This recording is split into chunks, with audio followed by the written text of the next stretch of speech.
ابھی میں نے ایک ویڈیو دیکھا گزشتہ، ہل گیا اندر سے، شاید کسی پڑوسی ملک کا ہے، ایک کوئی سپیرا ہے، مسلمان ہے، سپیرا ہے، وہ بین بجانے والا، سانپ پکڑنے والا.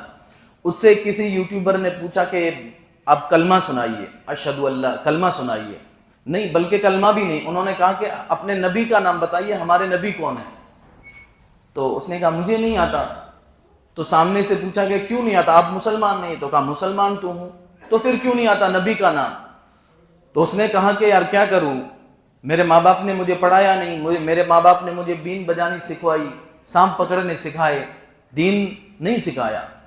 تو حالت تو یہ ہو گئی ہے کہ لوگ دنیا میں یہ جواب دینے لگ گئے. لیکن نبی علیہ الصلوۃ والسلام کی کئی ارشادات موجود ہیں کہ قیامت کے دن جن بچوں کو، جن اولاد کو نماز، روزہ اور قرآن کی جو بیسک تعلیمات ہے، قرآن حدیث نہیں پڑھائے گی، وہ کل قیامت کے دن اللہ رب العزت سے بد دعا کریں گے.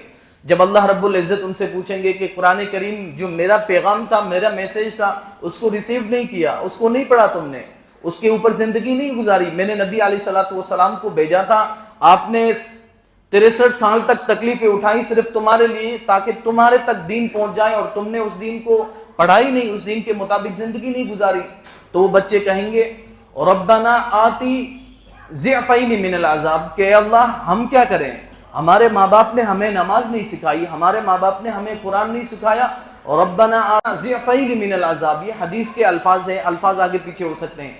تو وہ کہیں گے اے میرے اللہ، ہمارے ماں باپ کو 2 گنا عذاب دے، ڈبل عذاب دے، ہمارے بدلے کا جو عذاب ہمیں تو ملے گا، جو ہمیں ملے گا نا، ایسا کہ ویسا ماں باپ کو بھی عذاب دے کہ انہوں نے نہیں سکھایا.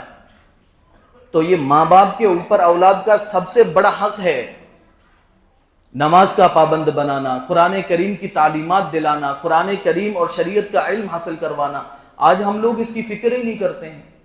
ایک نوجوان نے مجھے، یہیں پر ایک نوجوان شاید یہاں موجود بھی ہو، اس نے بڑا ایک دن پیارا جملہ اس کی زبان سے نکلا. اس نے کہا میرے دادا یعنی کہ یہاں اچھی حیثیت میں تھے، اگر وہ اس وقت چاہ لیتے تو ہمارے لیے بہت اچھی پراپرٹی بنا سکتے تھے، لیکن انہوں نے نہیں بنائی.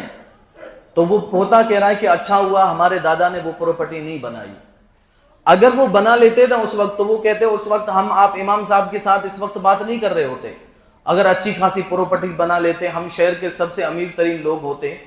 تو وہ پوتا کہتا ہے کہ تو اس وقت شاید میں آج آپ کے سامنے کھڑا نہیں ہوتا، میں اس وقت کسی نالی کے اندر منہ ڈال کے پڑا ہوتا، نشے کی وجہ سے کہیں بے ہوش ہو کے پڑا ہوتا، اور لوگ مجھے اٹھا کے گھر پہ رات کو 12 بجے اٹھا کر کے لے آتے.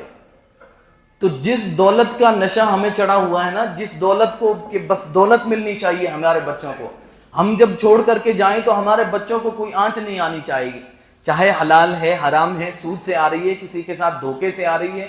اس طرح کا جو مال ہم کما کر کے اپنے اولاد کو چھوڑ کر کے جائیں گے، آپ کیا سمجھتے ہیں وہ مال ہمیں کام آئے گا؟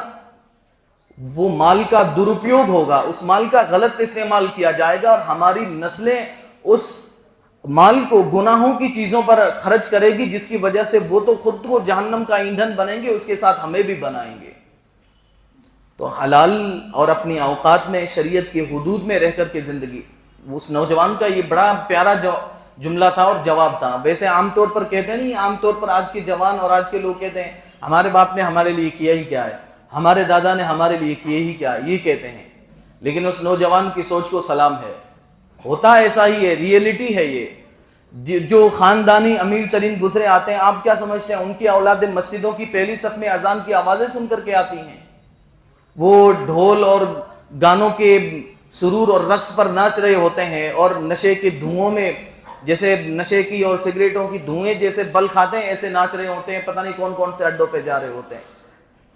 تو زیادہ مال کی ہرس کرنے کی ضرورت نہیں ہے، ذرا لمٹ میں رہ کر کے قرآن اور حدیث نے، نبی علیہ الصلوۃ والسلام نے جو حدود بتائیں ان حدود میں رہ کر کے زندگی گزارنے کی کوشش کریں. زیادہ مال پر فوکس کرنے کی ضرورت نہیں ہے.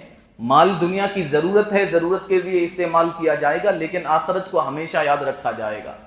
اگر آخرت کا کانسیپٹ ایک مسلمان کے ذہن سے نکل جاتا ہے، اگر مسلمان یہ کہتا ہے کہ آخرت میں جو ہوگا دیکھا جائے گا، تو پھر وہ نام کا مسلمان ہو سکتا ہے، کمپلیٹ ایمان والا نہیں ہو سکتا. ایک مسلمان میں اور غیر مسلم میں یہی فرق ہے کہ وہ آخرت کو مانتا ہے اور غیر مسلم آخرت کو نہیں مانتا ہے.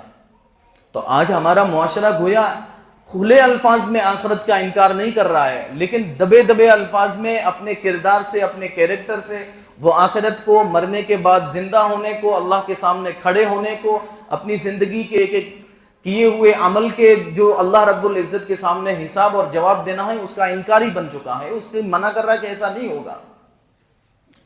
بہرحال اللہ رب العزت نے زمانے کی قسم کھا کر کے یہ 4 صفتیں بتائی ہے کہ جس انسان کے اندر، جس مسلمان کے اندر یہ 4 کوالٹی ہوگی، ایمان، اعمال صالحہ، حق کی تائید اور صبر کی تائید، وہ کامیاب ہے، وہ خسارے میں نہیں ہے، اس کے علاوہ سارے کے سارے خسارے میں ہے۔